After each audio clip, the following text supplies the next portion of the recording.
seperti apa pandangan Perhapi melihat RUU Minerba ini direvisi cukup cepat, bahkan secara dadakan, sementara kalau kita tahu cukup banyak RUU di sana yang pembahasannya cukup lama tapi belum diketok-ketok, dan ada sejumlah RUU draft yang kalau kita ingat gitu ya Pak, kalau kita ingat lagi seperti RUU Cipta Kerja, KPK, itu semua dikerjakan juga secara dikebut. Ini gimana pandangannya Pak Rapi? Baik, terima kasih Mbak Sasa dan Pak Herman barusan juga sudah menjelaskan ya. Jadi izinkan saya dari Perhimpunan Ahli Pertambangan menanggapi dulu.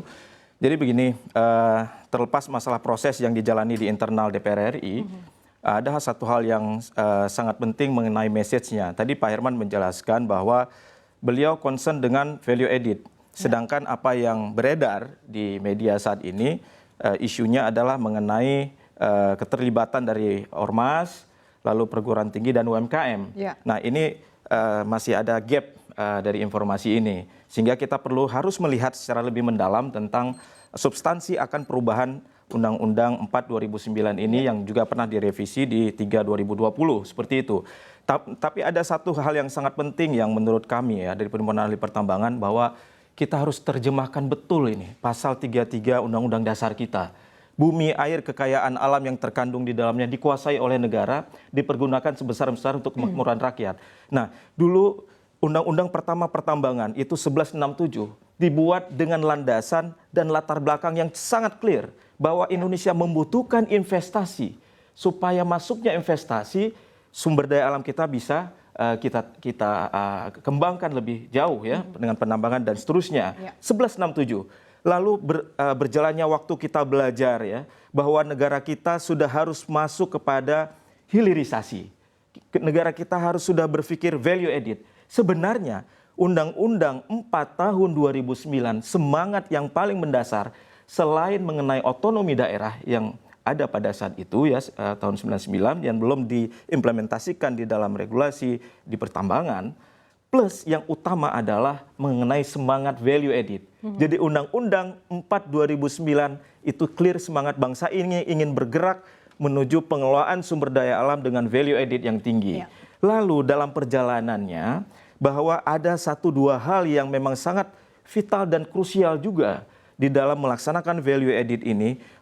Misalnya akan adanya kepastian hukum untuk perpanjangan IUP, PKP 2B maupun kontrak karya. Diberikanlah kepastian-kepastian hukum tersebut yang sifatnya strategis dan penting untuk suksesnya hilirisasi value added. Maka dibuatlah revisi Undang-Undang 4 menjadi 3 2020. Nah, hari ini saya melihat apa urgensi strategisnya untuk bangsa Indonesia. Satu sisi bahwa pemerintahan kita sudah ketok palu lah bahasanya.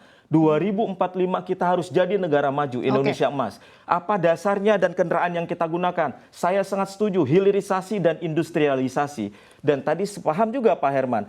Nah, bagaimana kita merumuskan suatu regulasi di level undang-undang supaya industrialisasi dan hilirisasi bisa kita capai dengan baik. Contoh, apakah kita sudah berpikir bagaimana mensukseskan hilirisasi kita ini ya dengan tidak hanya berpikir hilirisasi dalam konteks mainstream ya, mainstream misalnya iron lalu kita olah menjadi baja gitu ya, atau dengan nikel di smelternya ada ferronikel kita hasilkan stainless, tapi kita harus berpikir bagaimana ekosistem hilirisasi harus bisa kita wujudkan dan kita atur.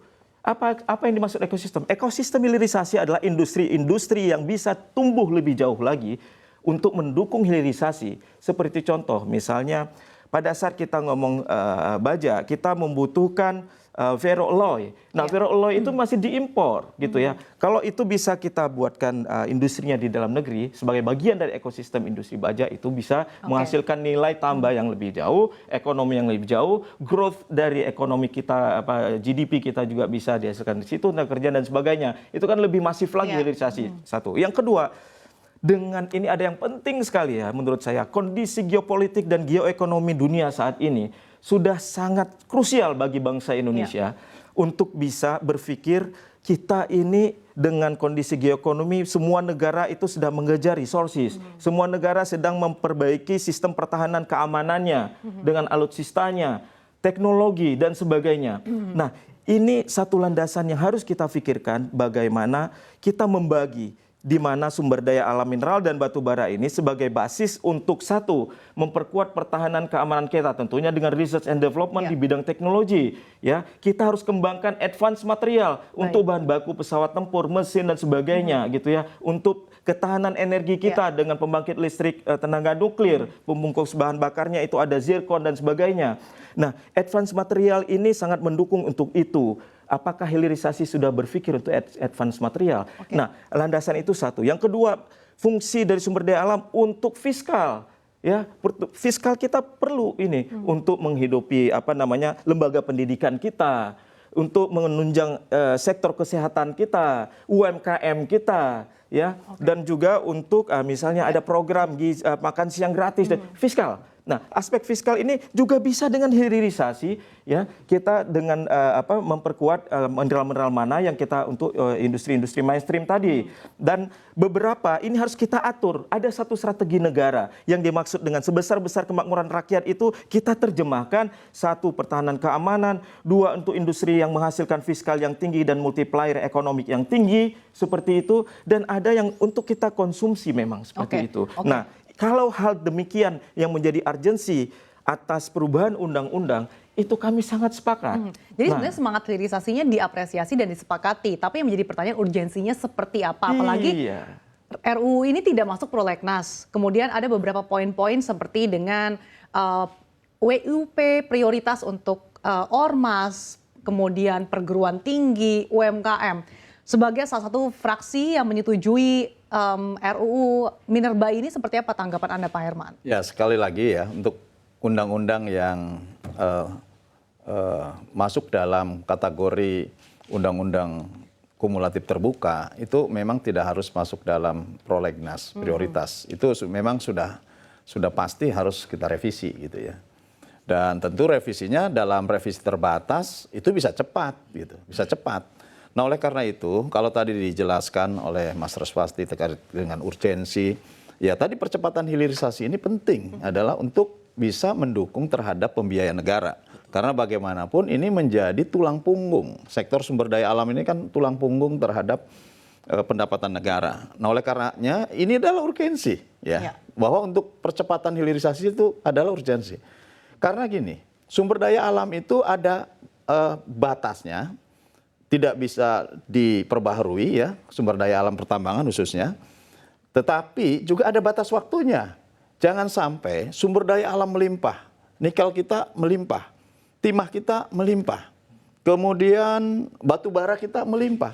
Tetapi sumber daya yang hari ini menjadi sumber daya yang sangat hebat ini bisa saja menjadi tidak bernilai.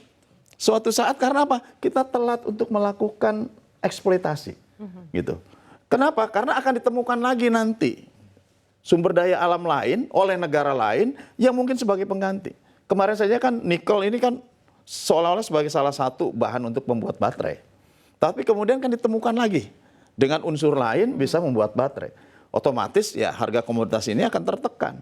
Nah, oleh karenanya percepatan hilirisasi menurut saya selain tentu ini untuk meningkatkan value added, untuk meningkatkan nilai tambah terhadap pendapatan negara, juga akan mempercepat terhadap meningkatkan eksploitasi yang ada batas waktunya, gitu ya. Meskipun tentu kita harus mempersiapkan diri dengan berbagai infrastrukturnya. Nah, yang kedua, kalau terkait dengan isu keterlibatan ormas agama maupun koperasi UMKM terkait dengan itu, saya kira ya saya mengembalikan bahwa Undang-Undang Dasar 1945 yang mengamanatkan demikian.